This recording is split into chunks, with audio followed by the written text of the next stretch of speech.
Hello दोस्तों, नमस्ते। कैसे हो आप सभी? तो आप सभी की तैयारी अच्छी चल रही होगी, ठीक है ना? अच्छे से तैयारी करो भाई।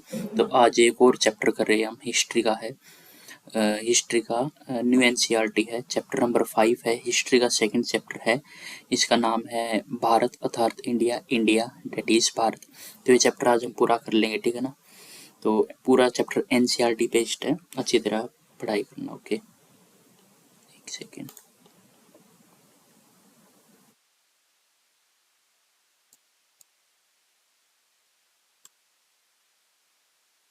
इस चैप्टर में हम क्या क्या पढ़ेंगे, देखिए।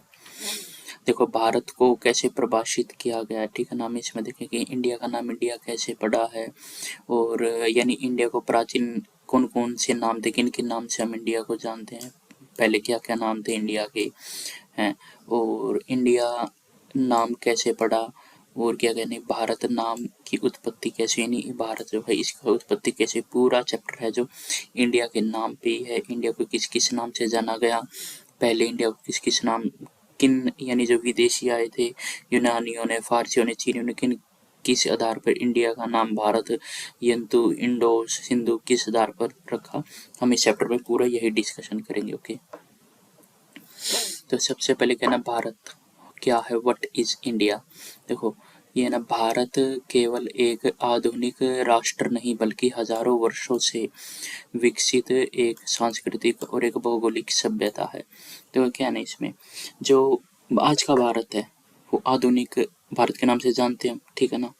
तो यह इंडिया है ना, जो आज से नहीं है, 500 2000 साल यानी 5000 साल, 1500 साल पहले, बहुत पहले जो ये बहुत अलग था, ठीक है ना? था ये नहीं, पर इसकी समय सीमा, ये इसकी जो बाउंड्रीज है, सीमाएं बदलती रही।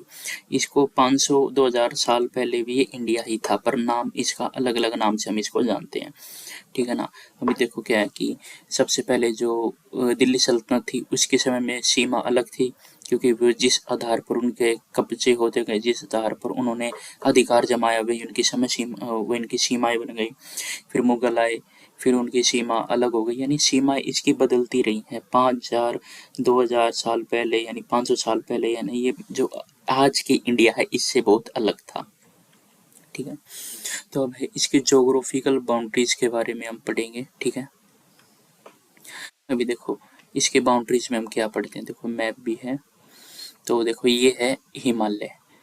हिमालय ये आप देख रहे हैं नॉर्थ में, ये नॉर्थ में तो है हिमालय, और दक्षिण में आप देख रहे हैं इंडियन ओशियन है, और पश्चिम यानी इसमें वेस्ट में आप देख रहे हैं अरेबियन सी है, अरब सागर है, और ईस्ट में यानी पूर्व में आप बंगाल की खाड़ी देख रहे हैं। यानी जो भारत का देखो, उत्तर में तो है हिमालय, ठीक है, और दक्षिण में है इंडियन ओशियन, पश्चिम में है ये अरेबियन सी, और पूर्व में है बंगाल की खाड़ी, ठीक है ना? Himalaya, Arabian sea, bay of Bengal, Indian ocean, ठीक है ना? इसे ये भारत जो है इन सभी से घिरा हुआ है। उत्तर में तो हिमालय से घिरा हुआ है, यहाँ अरेबियन सी से घिरा हुआ है, यहाँ बे ऑफ बंगाल से, यहाँ इंडियन ओशियन से भारत जो अपना इंडिया घिरा हुआ है। ये इसकी बाउंड्रीज है, आप देख सकते हैं, ये बाउंड्रीज आप देख सकते हैं ना, ये सभी इसकी बाउंड्रीज हैं। और देखो, अब हम भारत का प्राकृतिक स्वरूप, फिजिकल फीचर्स ऑफ इंडिया, हम इसके बारे में हम पढ़ेंगे। देखो, भारत जो है ना, पर्वत हो, मैदानों, पठारों, नदियाँ, समुद्रों से मिलकर बना विविधताओं वाला देश है।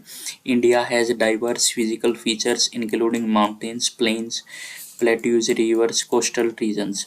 देखो, आप देख सकते हैं कि भारत में हिमालय भी है, प्लेन्स भी हैं, थार डेजर्ट भी है, plateau, western Ghats, eastern Ghats, ये आप देख सकते हैं, ये साउथ में है, ये इस साइड का जो होता है ईस्टर्न घाट, ये वेस्टर्न घाट, ठीक है ना? ये मैप है तो ईस्टर्न घाट, ये वेस्टर्न घाट, तो हिमालय हो गए। यानी कि जो भारत में है ना, पर्वत भी है, मैदान भी है, पठार भी है, नदियाँ भी और समुद्र भी हैं।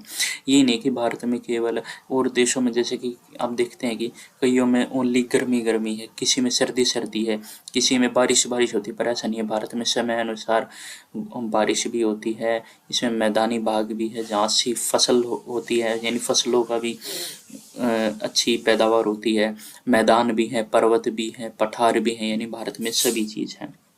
अब देखो क्या, भारत को यानी भारत को भारत नाम कैसे मिला, India why is India called Bharat, यानी हम भारत को कैसे नाम मिला भारत, ठीक है ना। तो इसको देखते हैं।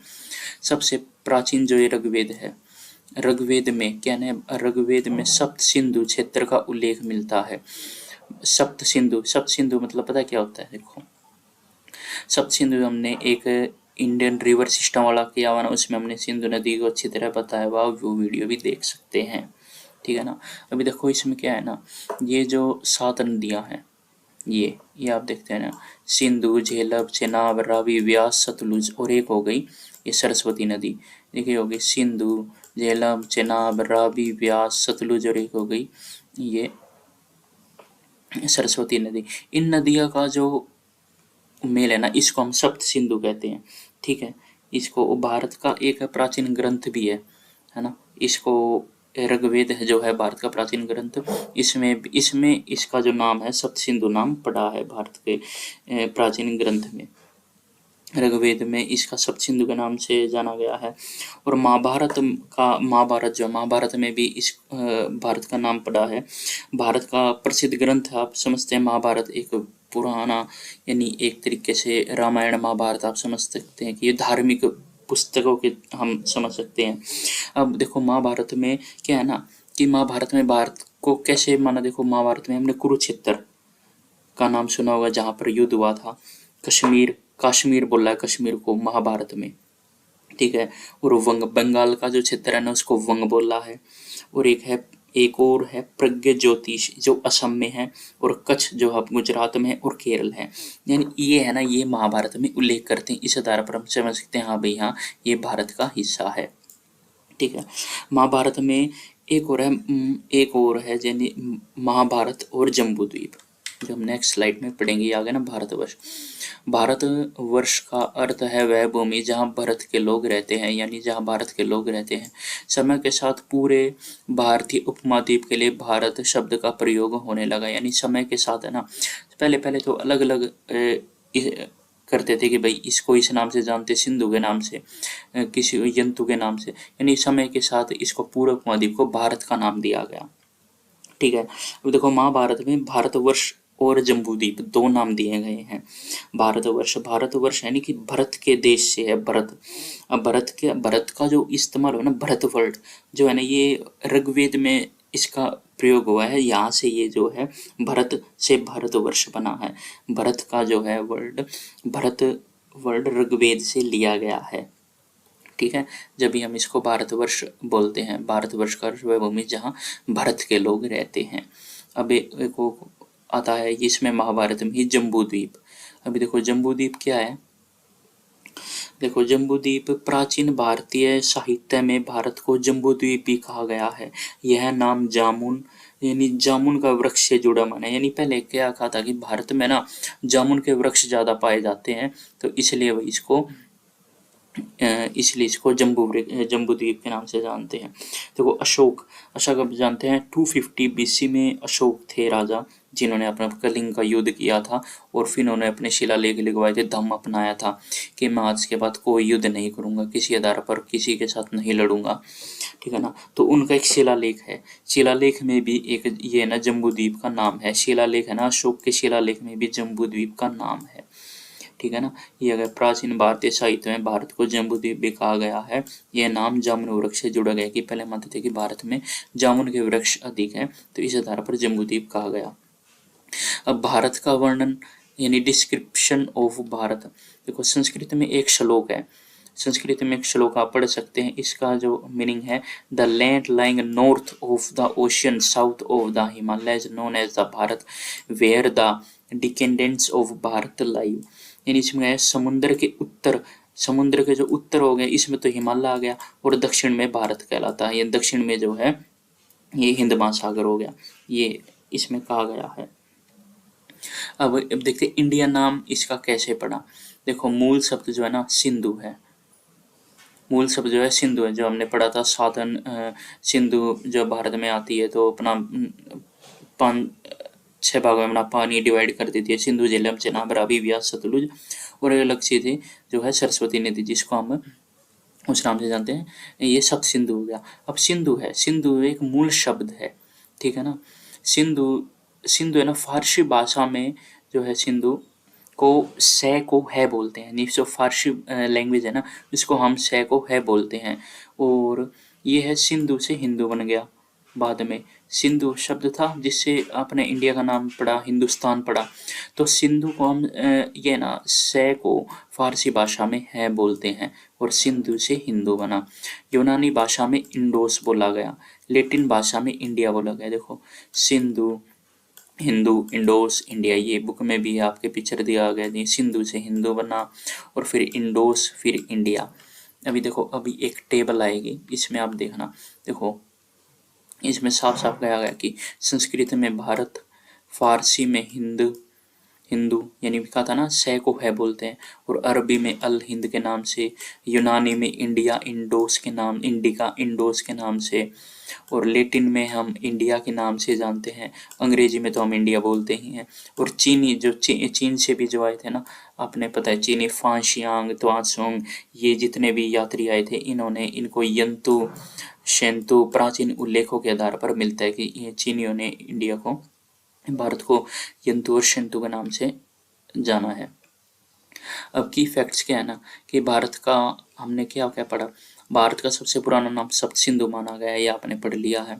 भारत वर्ष नाम प्राचीन भारतीय ग्रंथों में मिलता है, आपने पढ़ा है कि प्राचीन ग्रंथों महाभारत में इसका उल्लेख मिलता है कि जम्बूद्वीप का भी नाम है जो महाभारत में मिलता है। भारतवर्ष हमने देखा होगा कि भरत के देश से है, जो ऋग्वेद में इसका इस्तेमाल हुआ है, उपयोग हुआ इस वर्ड का।